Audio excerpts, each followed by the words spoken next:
What's up? I'm giving you now 2 for 1 here in this video because I'm showing you exactly what the media intend to do and how this really links into us here in this country. So you've got Conor McGregor that has retweeted Sunday World and has said basic reform of the TV licence will again be kicked down the road with proposals to come later this year before general election. So here's the thing. If you're outside this country and you're looking in, the government have been told no by the people. The people have said no to funding RTE, which is the mainstream news here in Ireland. They've said no while it's closed, not giving them any money. In Ireland, what they can do is they can actually threaten people with fines and jail time for not paying the TV licence. That's a state-funded media as far as I'm concerned, because when you are threatening people's freedom for not giving money to a station that they do not watch, A, and B, think are telling them lies, well, what you're trying to do there, in my humble opinion, is you're extorting people. If I came along to you and said, give me money or else, that's extortion. And that's the way that should be looked at. This is outrageous that they're allowed to get away with this, and people are letting them away with this. But what's happening right now, and what has happened over the last few years, less people have let them get away with it, and have said, do you know what, I'm not paying that. And if you put me in prison, so what? So Conor McGregor here, and Conor McGregor's playing an important part here in what's going on. And if you're out there listening, or someone out there is listening to you, Conor, or belonging to you there, Conor, start up a media company. Your role in this is very influential, and people might have their disagreements or their opinions. It doesn't matter. Conor McGregor has at least 10 million followers here on Twitter, and that's just Twitter alone. The reach and level of influence that he can have is massive. So I would appreciate if he started up a media company and started hiring people based on people who will tell the truth and who love this country and are nationalists and patriots to this very land that we love and live in. What we have right now is an out of control regime that is looking to keep a business, I would say, afloat, that it's a failing business. So why should people be taxed and be told, hey, you're going to have to give money to these people to keep them where they are? Why? Irish households to stump up €725 million, nearly a billion to keep RTE alive. Do you think it's worth that? I don't.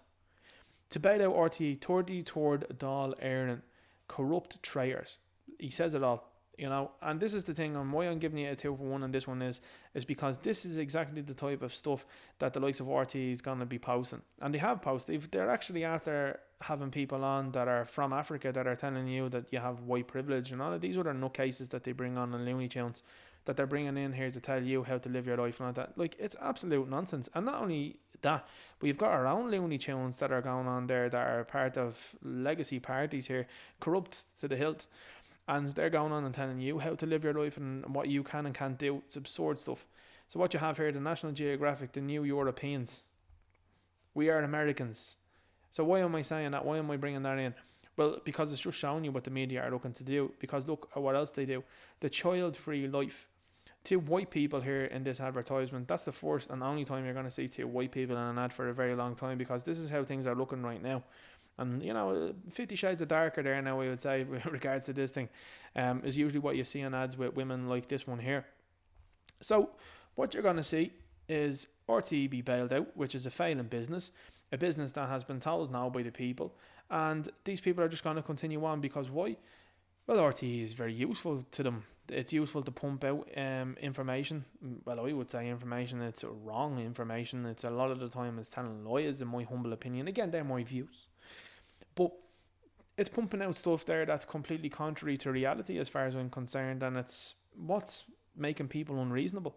And I think it is high time people became unreasonable, because you have a media apparatus that is shutting out, and it did recently shut out people that were potential election candidates there that are standing up for nationalism and patriots and this country. They didn't want to know them. They didn't want to bring them on.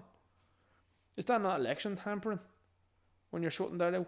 But you bring other people on, other goofballs like Dr. Umar Al-Qadri, a foreigner that's running in our elections. You bring him on and talk to him, amongst other goofballs. But no, you can't be having patriots and people that love the country on RTE. Why would people fund that? Why? You're giving them no incentive. You're never going to change. And so why would ever people think that you're going to change? And not only that, if you did even promise to say that you were going to change, no one would believe you. Because you're the boy who cried wolf. You're Pinocchio. Nobody wants to know you anymore. The fact that the government are going to these lengths to keep her afloat goes to show you how much of a tool it is that they are using. I think people should stand up for what they believe in with regards to this one, and whatever they try and do, they're starting to try and link it into the exchequer, which means they're going to try and tax you for that, which means forcefully take money off you. But if I did that to you, that would be extortion, wouldn't it? Says it all. Anyway, let me know what you think down in the comments down below. It's very important that you like, share and subscribe to the channel, because that helps me move through the algorithm and keep this information from getting out there, and lets people know that we have many people on our side that are willing to stand up and do something about it. And I implore Conor McGregor, I would ask him this: start up a media company, rival the bad guys, is what I would say, because I think you have a very big important part to play in this whole situation, and I hope you do. I love what you're doing here on Twitter, calling these people out and saying that they're as corrupt as they are. You know they are. We know they are. Let's do something about it. Let's challenge them. Let's take the belt off them once and for all.